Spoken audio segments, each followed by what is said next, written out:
दर्शन कर रहे पहलवान बजरंग पुनिया, साक्षी मलिक और विनेश फोगाट रेलवे में अपनी जॉब पर लौट गए हैं।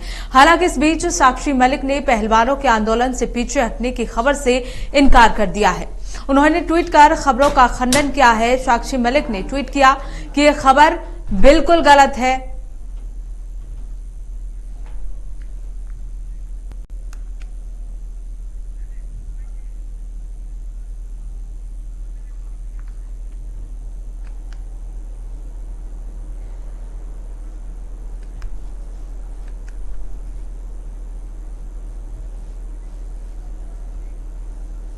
तो वहीं बाहुबली मुख्तार अंसारी को वाराणसी के एमपी एमएलए कोर्ट ने 32 साल पुराने अवधेश राय हत्याकांड मामले में उम्र कैद की सजा सुनाई है और कोर्ट ने 1 लाख रुपए का जुर्माना भी लगाया है। जैसे ही कोर्ट ने मुख्तार को दोषी करार दिया, उसकी बेचैनी बढ़ गई। उसके चेहरे पर तनाव देखने को मिला। टेंशन के चलते उसने अपना माथा पकड़ लिया।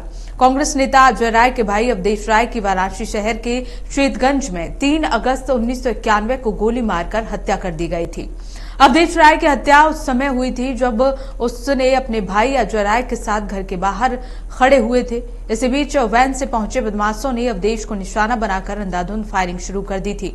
इस फायरिंग में अवधेश राय की मौत हो गई थी। इस हत्या का आरोप मुख्तार अंसारी पर लगा था। करीब 32 साल पुराने इस हत्याकांड पर आज वाराणसी के एमपी एमएलए कोर्ट ने अपना फैसला सुनाया है। तो कोर्ट ने 1 लाख रुपए का जुर्माना भी लगा दिया है। 32 साल बाद अवधेश राय के भाई अजय राय ने कहा कि हमारी तपस्या जो है वो काम आई। हमारी जो तपस्या का फल है जो आज हमें मिला है, क्योंकि 32 साल बाद मुख्तार अंसारी दोषी करार हुआ है। मुख्तार अंसारी को उम्र कैद की सजा हो गई। इसी खबर को लेकर हमारे सहयोगी प्रशांत हमारे साथ जुड़ गए हैं, उनसे जान लेते हैं। प्रशांत, 32 साल बाद मुख्तार अंसारी को उम्र कैद की सजा हुई है, क्या जानकारी है इस खबर के बारे में? मैं बता दूं कि जो अवधेश राय की हत्या हुई 1991 में, उसको लेते हुए आज जो है उम्र कैद की सजा साथ ही 1 लाख रुपए का जुर्माना मुख्तार अंसारी पे लगाया गया, जिसको देखते हुए मुख्तार अंसारी की मुसीबतें और बढ़ गई। हालांकि वो पहले से ही बांदा जेल में बंद है और कई सजाएं काट रहे हैं। बिल्कुल। हालांकि अवधेश राय के भाई अजय राय का ये कहना था प्रशांत कि 32 साल की तपस्या का फल आज उन्हें मिला है। जी बिल्कुल सही बात है, क्योंकि काफी दिनों से वो केस लड़ रहे थे, जिसमें कई गवाहों की पेशी हुई नहीं हो पाई। कई बार चीजें बदली भी, लेकिन उनका प्रयास सफल रहा और आज उनको इनमें उम्र कैद मिली है। जी बिल्कुल। जिस तरह से बांदा जिले में मुख्तार अंसारी बंद था और ऐसे में जब उसको सजा सुनाई जा रही थी तो वो ये भी गुहार लगा रहा था साथ ही साथ उसकी सजा कम की जाए। प्रशांत जी बिल्कुल, वो तो कई मामलों में गुहार भी लगे। साथ ही कोर्ट ने उन्होंने ये भी कहा है कि मुझे रियायतें दी कि मेरी तबीयत खराब है। साथ ही उनको वीडियो कॉन्फ्रेंसिंग से उनकी पेशी भी हो रही है। ये सब चीजें तो है, क्योंकि मुश्किलों का कई सामना करना पड़ा उनको। जी बिल्कुल प्रशांत, 32 साल बाद आखिरकार मुख्तार अंसारी को उम्र कैद की सजा हुई। इस पर अजय राय की क्या प्रतिक्रिया रही? अजय राय का पूरा परिवार और अजय राय खुश है, क्योंकि उनको कहीं न कहीं न्याय मिला है इस मामले में, इसलिए उनको खुशी की लहर है। बिल्कुल प्रशांत, एक बार हमारे दर्शकों को बताइए कि आखिर पूरा मामला क्या था, किस मामले पर उम्र कैद की सजा हुई मुख्तार अंसारी? जी 1991 में अवधेश राय की गोली मार के हत्या की जाती है। उसके बाद से ये मामला कोर्ट में चल रहा था, जिसके बाद कई गवाहों की पेशी हुई नहीं हुई। उसके बाद मुख्तार अंसारी पॉलिटिक्स में आ गए, जिसके चलते उनका रसूख बढ़ गया था, तो ये मामला काफी लंबा खिंच गया और 2023 में आके इस मामले में फैसला आया, जिसमें उनको उम्र कैद हुई, साथ 1 लाख रुपए का जुर्माना भी लगाया गया है। बिल्कुल। प्रशांत, अजय का ये भी कहना था कि जब ये मामला चल रहा था तो किसी न किसी बात को लेकर इसमें रुकावट आ जाती थी, चाहे वो फाइल बंद होने की बात हो या फिर किसी को धमकी देकर गवाही ना देने की बात हो, लेकिन आखिरकार इस मामले में मुख्तार अंसारी को सजा हो गई। जी मुख्तार अंसारी जो बता दें कि जो उनकी मुश्किलें हैं वो 2017 से ही बढ़ गई, जब यहाँ पे भाजपा की सरकार आई। उसके बाद उनकी मुश्किलें कम होने का नाम ले रही है। कई गवाह जो फिर से पेश किए गए, कई मुकदमे उन पर फिर से शुरू किए गए, जिसको देखते हुए ये फैसला आया है। तो ये बहुत ही बड़ी बात है, इसमें फैसला आया, उनको उम्र कैद की सजा हुई है। इसको देखकर जो अजय राय का परिवार काफी खुश है और अपने न्याय की जीत बता रहे हैं और अपने मेहनत की जीत बता रहे हैं। बिल्कुल प्रशांत, जिस तरह से डिप्टी सीएम केशव प्रसाद मौर्य कहते हैं कि लगातार जो है वो सपा मुजरिमों को बचाती है और जो भी मुजरिम है या फिर जिन्होंने भी गलत काम किए हैं उनको हमेशा सपा बचाती रही है, उनका फेवर करती रही है। जी बिल्कुल, ये बीजेपी का शुरू से ही रहा है कि उन्होंने ये सपा पे इस बात का आरोप लगाया है कि आपने माफियाओं को पोषण दिया है, चाहे वो अतीक अहमद हो या मुख्तार अंसारी, इन जैसे माफियाओं को उन्होंने पोषित किया। इसका आरोप अक्सर जो भाजपा के नेता लगाते रहते हैं। बिल्कुल प्रशांत, बहुत बहुत शुक्रिया हमारे साथ जुड़ने के लिए। खबरों में आगे बढ़ेंगे। दिल्ली हाईकोर्ट से मनीष सिसोदिया को तगड़ा झटका लगा है। हाईकोर्ट ने सिसोदिया की जमानत याचिका खारिज कर दी है। दिल्ली के पूर्व उप मुख्यमंत्री ने अपनी बीमार पत्नी की देखभाल करने के लिए 6 हफ्ते की अंतरिम जमानत की मांग की थी। कोर्ट ने टिप्पणी करते हुए कहा कि मनीष सिसोदिया जिस पद पर रह चुके हैं उससे इस बात की आशंका बनी रहती है कि वो गवाहों और सबूतों को प्रभावित कर सकते हैं। शराब घोटाले मामले में 9 मार्च को गिरफ्तार हुए सिसोदिया तिहाड़ जेल में बंद हैं। ऐसे में उनकी पत्नी की तबीयत खराब हुई थी, जिसे लेकर वो अंतरिम जमानत की लगातार गुहार लगा रहे थे, लेकिन उन्हें इस सिलसिले में तगड़ा झटका लगा है। उन्हें उनकी जमानत जो है वो खारिज कर दी गई है। तो दिल्ली हाईकोर्ट से तगड़ा झटका मनीष सिसोदिया को। हालांकि सीबीआई की ओर से अंतरिम जमानत उन्हें 7 घंटे के लिए दी गई थी, लेकिन इसका विरोध ईडी ने किया था और लगातार एक बार फिर से झटका तगड़ा मनीष सिसोदिया को मिला हुआ है। तो इसी खबर को लेकर हमारे साथ वासुदेव मन्ना, जो कि बीजेपी से नेता हैं, जुड़ गए। उनसे जान लेते हैं जिस तरह से लगातार अंतरिम जमानत को खारिज किया जा रहा है वासुदेव मनीष सिसोदिया की, और उनको अंतरिम जमानत नहीं दी जा रही है। उनकी लगातार ये गुहार है कि उन्हें अंतरिम जमानत दी जाए। एक बार फिर से तगड़ा झटका मनीष सिसोदिया को लगा है। क्या कहेंगे आप इस बारे में? ये पाप कर्म का फल दर्शाता है। ये आओ और पीओ पार्टी का जो नेता और मंत्री ये करके जिस तरह से दिल्ली के साथ, दिल्ली वासियों के साथ जिस तरह से विश्वासघात किया है, जिस तरह से ठगा है और उनका सुल्तान है सरगना कुछ केजरीवाल है, आज सबसे ज्यादा चोट उसको पहुंचा है। जैसे भी इनका बेनिफिट होता है, कारण ये है कि जिस तरह से ठगा है, ये पाप का फल है जो लोग भुगत रहे हैं। और चोरी करोगे तो नतीजा यही रहेगा। अगर कोई करप्शन करते हैं, करप्शन का चार्ज करते हैं, आप जनता के सेवा के लिए आते हो, विवाह खाने के लिए नहीं जनता चुन के भेजती है आपको जनता के सेवा के लिए भेजा जाता है। तो जनता का सेवा करना चाहिए, ना कि मेवा खाने के लिए भेजा जाता है आपको। और मेवा खाने का परिणाम यही होगा, जो चोरी छुपे मेवा खाएगा, चोरी में सहभागिता निभाएगा, तो उनका परिणाम यही होगा। जी चलिए, इसी पर हम आप नेता अमित शर्मा का रुख कर लेते हैं।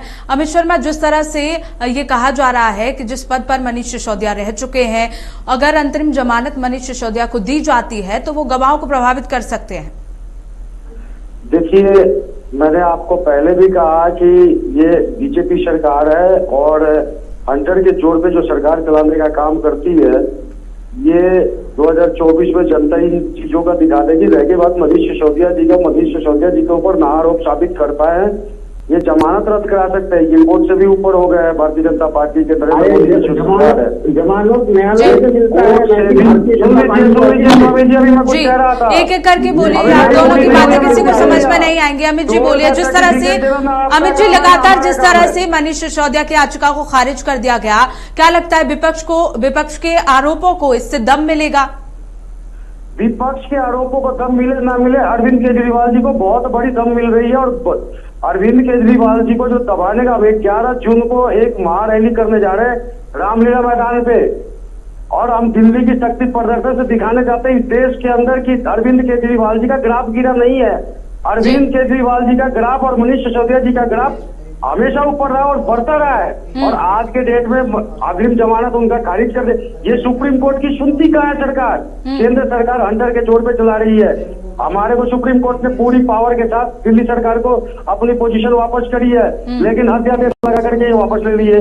तो ये सुप्रीम कोर्ट की भी कहाँ सुन रही है, कोर्ट की? बिल्कुल अमित, आप मुद्दे से भटक रहे हैं। अमित, मैंने सवाल किया है कि क्या जिस तरह से जमानत खारिज हो रही है मनीष सिसोदिया की, तो उससे विपक्ष को दम मिलेगा, विपक्ष को बढ़ावा मिलेगा आरोपों को? देखिए, विपक्ष को आरोप पे बढ़ावा नहीं मिल रहा, क्योंकि मनीष सिसोदिया जी के ऊपर आरोप साबित नहीं हुआ है। अभी जांच चल रही है और उनको मतलब बेगुनाह उनको सजा दिया जा रहा है, उनको बचाया जा रहा है।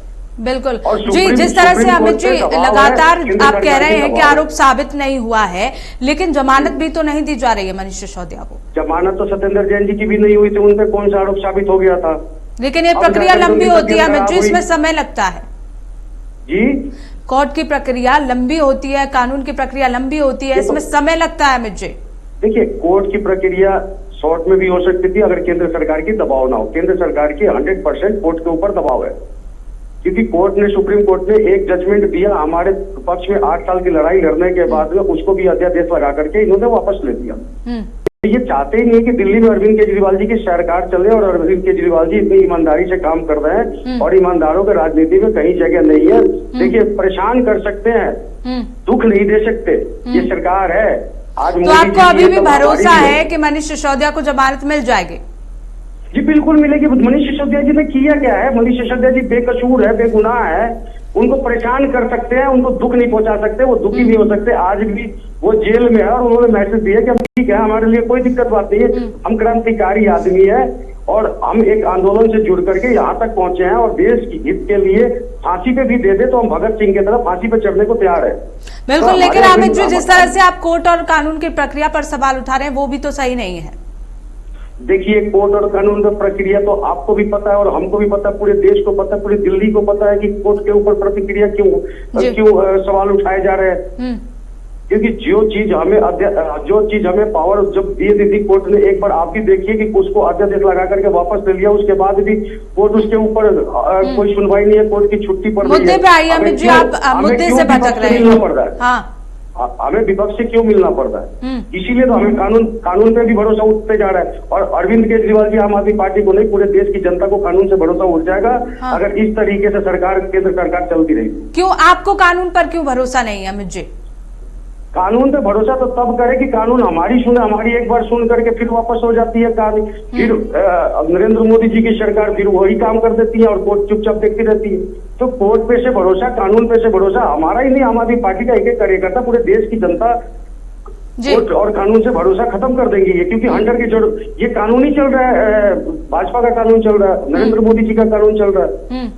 लेकिन अमित जी आप जी बिल्कुल, लेकिन अमित जी आप ही सही हैं? आप ये समझ रहे हैं कि हम ही सही हैं, पुलिस गलत है, कानून गलत है, कोर्ट गलत है, सिर्फ आप सही हैं? देखिए, हमारे साथ जाति होगी, हमारे साथ नाइंसाफी होगी। जैसे आज हमने अर्जी लगाई थी जमानत की और हमारी जमानत नहीं हुई, हमारी जमानत को खारिज कर दी गई, तो हम तो यही कहेंगे कि या तो दोषी साबित करके हमें फांसी पे चढ़ा दे या निर्दोष साबित करके हमें बाहर कर दे। तो ये तो ना हिंदू में छोड़े ना मुसलमान में, खुदा मिले न सनम, इधर के रहे ना उधर के हम, ना तो ये सजा दे पा रहे हैं ना ये जमानत दे पा रहे हैं। ये करना क्या चाहते हैं इनको खुद नहीं पता। लेकिन बिल्कुल जिस तरह से अमित जी लालू प्रसाद यादव की अगर बात की जाए तो 7 साल की सुनवाई के बाद उन्हें सजा मिली थी। देखिए, लालू प्रसाद यादव जी का उनका साबित हो गया था कि चारा घोटाला हुआ था, उनका आरोप साबित हुआ था। मनीष सिसोदिया जी का कोई आरोप साबित नहीं हुआ था। इनमें 7 साल नहीं लगना चाहिए, इनका तो 7 दिन में इनका डिसीजन आ जाना चाहिए। फास्ट ट्रैक कोर्ट पे एमपी एमएलए कोर्ट पे इनका काम होना चाहिए था, लेकिन ये नहीं हो पाएगा क्योंकि अरविंद केजरीवाल जी और मनीष सिसोदिया जी ऐसे क्रांतिकारी नेता है, देश के अंदर इतना काम कर रखा है कि नरेंद्र मोदी जी को भी पसीने आ रहे थे। मैंने सुना था अभी अमित शाह जी का भाषण कि एक स्टेडियम बना दिया है, उसमें खिलाड़ी आधे घंटे में खेल शुरू कर देंगे, पूरी बहाव आ रही है। आप ही की मीडिया दिखा रही है, आप ही की सोशल मीडिया सारी चीजें दिखा रही है। बुलेट ट्रेन का वादा कर देते हैं, अपनी ट्रेन सही चलती नहीं है, जो पटरियों पे काम होता नहीं है। पुराने पटरी, आज रेलवे बहुत दुखद घटना हुई अपना उड़ीसा में, तो ये क्या है साबित करना चाहते हैं? आप बुलेट ट्रेन के सपना देख रहे हैं, आपकी जमीनी ट्रेन चल नहीं रही है। आप 200 की स्पीड से चलाना चाहते हैं, 60 की स्पीड में इतनी बड़ी हादसा हो जाती है। सारे सोए रहते, एक कर्मचारी चेंजरमैन को आप गलत ठहरा करके पूरी केस को रफा दफा कर दिए कि हमारे को पता चल गया कि डिफॉल्ट कहा था। तो ये ना अधिकारियों के ऊपर गाज गिराया, ना कानून व्यवस्था पे गाज गिराया, ना प्रशासन पे गाज गिराया। बस अपनी सरकार है, अपनी मनमानी करना है। जी वासुदेव जी, आपने सुना अमित जी को, जिस तरह से अमित का कहना है कि लगातार जो है वो दबाव बनाया जा रहा है आप आम आदमी पार्टी पर और मनमानी बीजेपी सरकार कर रही है। जी ठीक है, मैं जवाब दे दूं। बात ये है, ये इतना चिल्लाते थे आरपीओ पार्टी वाले, कट्टर ईमानदार। दिल्ली में जितना साउंड पॉल्यूशन है उससे ज्यादा तो ये लोग साउंड पॉल्यूशन में जितना होता है दिल्ली में, ये कट्टर ईमानदार बोल के चिल्ला तो उतना साउंड पॉल्यूशन तो ये लोग कर दिया आरपीओ पार्टी का। यदि इतना कट्टर ईमानदार है कि न्यायालय के सामने ये जो राशि ये आते हैं टीवी चैनलों पे और आगे जो जी बिल्कुल, चलिए ठीक है, आप दोनों का ही बहुत बहुत शुक्रिया हमारे साथ जुड़ने के लिए। खबरों में आगे बढ़ेंगे। उद्धव गुट के शिवसेना नेता संजय राउत ने महाराष्ट्र मंत्रिमंडल के विस्तार में देरी और मुख्यमंत्री एकनाथ शिंदे और उप मुख्यमंत्री देवेंद्र फडणवीस की केंद्रीय गृह मंत्री अमित शाह के साथ मुलाकात पर हमला बोला है। उन्होंने सीएम शिंदे पर निशाना साधते हुए कहा कि पहले आलाकमान महाराष्ट्र में था, लेकिन अब उनका आलाकमान दिल्ली में है। एकनाथ शिंदे पर तंज कसते हुए राउत ने कहा कि शिंदे वो बाला साहेब और शिवसेना की बात करते हैं, लेकिन दिल्ली में मुजरा करते हैं। असली शिवसेना कभी किसी के आगे नहीं झुकी है।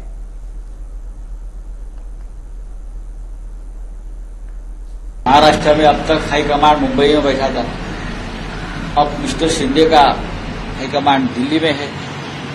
बाला साहब ठाकरे की बातें करते हैं, हमारी शिवसेना बोलते हैं, बाला साहब ठाकरे का नाम लेते हैं, लेकिन दिल्ली में जाकर मुजरा मारते हैं। असली शिवसेना कभी दिल्ली में जाकर किसी के सामने झुककर खड़े नहीं हो गए। एक्सपांशन के लिए वहां जाएंगे और कुछ काम के लिए जाएंगे। महाराष्ट्र में अगर शिवसेना है, बाला साहब ठाकरे जी क्या बोलते हो, तो दिल्ली में जाने की जरूरत नहीं है भाई। यहाँ के निर्णय यहाँ होने चाहिए, हमारी सरकार थी उद्धव ठाकरे साहब की। तो वहीं राजस्थान पुलिस ने साइबर हैकर गिरोह का भंडाफोड़ किया है। उदयपुर पुलिस ने एक हैकर को गिरफ्तार भी किया है। शातिर हैकर ने महिलाओं के ऑनलाइन अंडरगारमेंट सप्लाई करने वाली कंपनी के सर्वर को हैक कर 15 लाख हिंदू लड़कियों और महिलाओं का डेटा चुरा लिया। उसके बाद यह डेटा इस्लामिक देशों को बेच दिया गया। कंपनी की शिकायत के बाद पुलिस ने आरोपी संजय सोनी को राजस्थान के उदयपुर से गिरफ्तार कर लिया है। आरोपी डेटा लीक करने की धमकी देकर कंपनी को ब्लैकमेल भी कर रहा है। वहीं कंपनी के ब्लैकमेल कर उससे $1500 वसूल भी कर चुका है।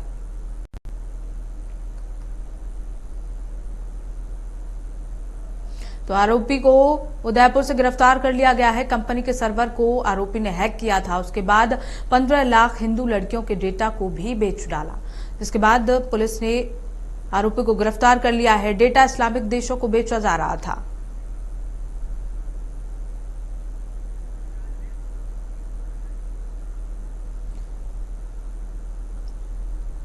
इसी खबर को लेकर हमारे साथ आचार्य मधुर जी महाराज, जो कि हिंदू गुरु हैं, वो हमारे साथ जुड़ गए हैं। उनसे जान लेते हैं, जिस तरह से लगातार डेटा बेचा गया, आचार्य जी क्या कहेंगे आप इस बारे में? नमस्कार। देखिए, ऐसा है, सनातन धर्म में बहुत बड़ी साजिशें चल रही हैं पूरे इस भारत राष्ट्र में। इसीलिए सनातन को हिंदू राष्ट्र घोषित करने की और इस प्रकार की गतिविधियों पर जो है जहां संलिप्त मानव जाती है उस पर रोकथाम लगाने का बार बार प्रयास भी किया जा रहा है। लेकिन राजस्थान के माध्यम से ये जो अभी सूचना मिली है, इतनी बड़ी घटना, इतने माताओं के, बहनों के फोन नंबरों को हैक करके जो ऑनलाइन शॉपिंग करती है विश्वास बना करके, और उस डाटा को ले जाकर विदेश में इस्लामिक कंट्रियों में दिया जा रहा है। और आए दिनों फिर इस तरीके की साजिश की बहन बेटियां हमारी विदेशी नौकरी ऑफर लेकर के और फिर उस साजिश में, जालसाज में फंस रही हैं। जी। तो मैं इस चैनल के माध्यम से न्यूज वॉच इंडिया के सभी दर्शकों को भी और पूरे विश्व को ये कहना चाहता हूँ, उन माताओं को, उन बहनों को ये संदेश देना चाहता हूँ कि सनातन धर्मावलंबी होने के नाते स्वयं की रक्षा सुरक्षा अत्यधिक करें। किसी भी सामान का उपयोग करना है, खरीदना है तो ऑनलाइन करें, लेकिन ऐसी गतिविधियों में, ऐसी परिस्थितियों में संलिप्त ना हो जहां आपके फोन का डाटा, आपका मोबाइल नंबर कहीं एकत्र होकर के एक सूत्र में जाकर के किसी और कंट्री में जाए और फिर उसका गलत इस्तेमाल। बिल्कुल, इससे सीख लेनी चाहिए हमारे देश की महिलाओं को। बहुत बहुत शुक्रिया आचार्य मधुर जी हमारे साथ जुड़ने के लिए। तो अगली खबर यूपी के कन्नौज से है, जहां पूर्व केंद्रीय मंत्री सलमान खुर्शीद ने बीजेपी पर जमकर हमला बोला। सलमान खुर्शीद ने ब्रजभूषण शरण सिंह को लेकर कहा, जब किसी पर पॉक्सो एक्ट लगता है तो सबसे पहले गिरफ्तारी होती है। इसको लेकर बड़ा सख्त कानून है। ऐसा नहीं हो सकता है कि कानून औरों के लिए कुछ और, एक शख्स के लिए कुछ और हो। ये तो मुमकिन नहीं है। तो ब्रजभूषण सिंह की गिरफ्तारी क्यों नहीं हो रही है, इसको लेकर बीजेपी पर तमाम सवाल खड़े करते हुए उन्होंने कहा कि अब तक बीजेपी सांसद ब्रजभूषण की गिरफ्तारी आखिर क्यों नहीं हो पाई। सामने बहुत सारी तस्वीरें, बहुत जरूर की इस बात को कह रहे हैं कि ये एक शर्म की बात है हमारे मुल्क के लिए कि इस किस्म के इल्जाम किसी पर लग रहे हैं। इल्जाम साबित तो बाद में होते हैं, लेकिन जहां ऐसा इल्जाम लगता है तो उसमें कड़ी से कड़ी कार्रवाई तो की जाती है। और कड़ी से कड़ी कार्रवाई का मतलब ये है कि जो पुलिस को अगली खबर का रुख करेंगे। सीतापुर जिले के रामकोट थाना क्षेत्र में 14 साल की नाबालिग लड़की के साथ इलाके के ही 5 दरिंदों ने गैंगरेप की घटना को अंजाम दे डाला, जिसके बाद मामले की सूचना पुलिस को दी गई और मामले में पुलिस अधीक्षक से लेकर पूरा पुलिस महकमा आरोपियों की तलाश में जुट गया, जिसमें 3 आरोपियों को पुलिस ने हिरासत में लेकर पूछताछ शुरू कर दी है। बताते चले कि पीड़ित लड़की घर से खेत जाने की बात कहकर निकली थी। रास्ते में इल्सिया पार्क के पास पीड़ित लड़की को पकड़कर 5 लोगों ने गैंगरेप की घटना को अंजाम दिया। बदहवास हालत में घर पहुंचकर पीड़ित लड़की बेहोश हो गई। कुछ देर बाद होश आने पर उसने परिजनों को घटना की जानकारी दी। उसके बाद परिजनों ने घटना की जानकारी पुलिस को दी। घटना की जानकारी लगते ही क्षेत्र में हड़कंप मच गया। सीओ सुशील कुमार सिंह, देहात कोतवाल राजेश कुमार और रामकोट के थाना अध्यक्ष मौके पर पहुंचे। यहां पीड़िता के बयान लेने के साथ ही परिजनों से भी बात की गई। सीओ सिटी सुशील सिंह ने बताया कि जांच की जा रही है, तहरीर के आधार पर रिपोर्ट दर्ज की गई है। खबर गाजीपुर से है, जहां वाहन चेकिंग के दौरान पुलिस और बदमाशों के बीच मुठभेड़ हो गई।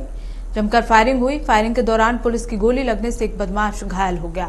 पुलिस ने घायल बदमाश सहित 4 आरोपियों को गिरफ्तार कर लिया।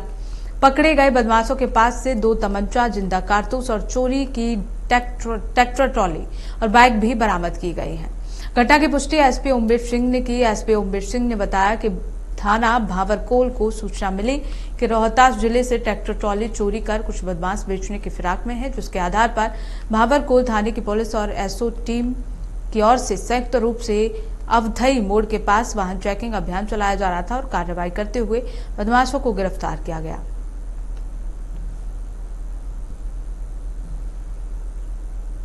पिछले 2-3 दिन से थानाध्यक्ष भावरकोल को ये सूचना मिल रही थी कि कुछ बदमाश इधर कोई ट्रैक्टर लेकर घूम रहे हैं। आज भी इसकी पुख्ता सूचना थी। इसी सूचना में पूरे जनपद में तो वहीं मुजफ्फरनगर जिला प्रशासन अवैध कॉलोनियों पर बुलडोजर चला रहा है। प्रशासन अभी तक करीब 50 बीघा जमीन पर कार्रवाई कर चुका है। प्रशासन की कार्रवाई से भूमाफियाओं में हड़कंप मचा हुआ है। मौके पर एनडीए विभाग और भारी पुलिस फोर्स भी तैनात है।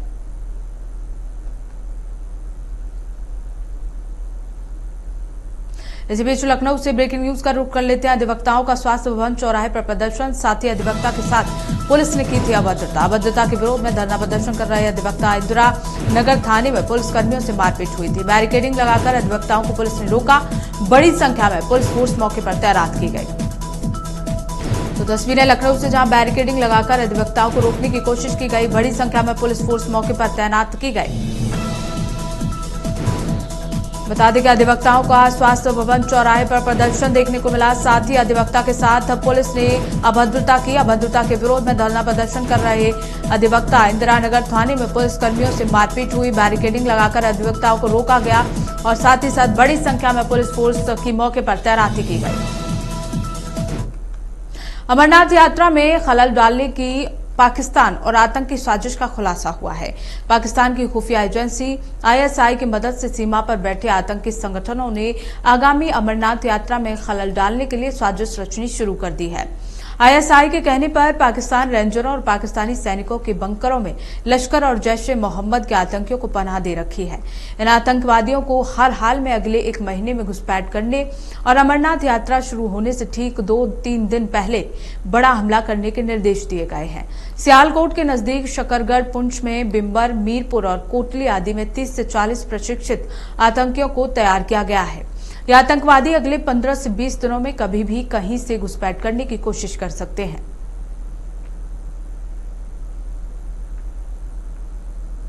फिलहाल खबरों में बस इतना ही। देश और दुनिया की तमाम बड़ी खबरों के लिए देखते रहिए न्यूज़ वॉच इंडिया।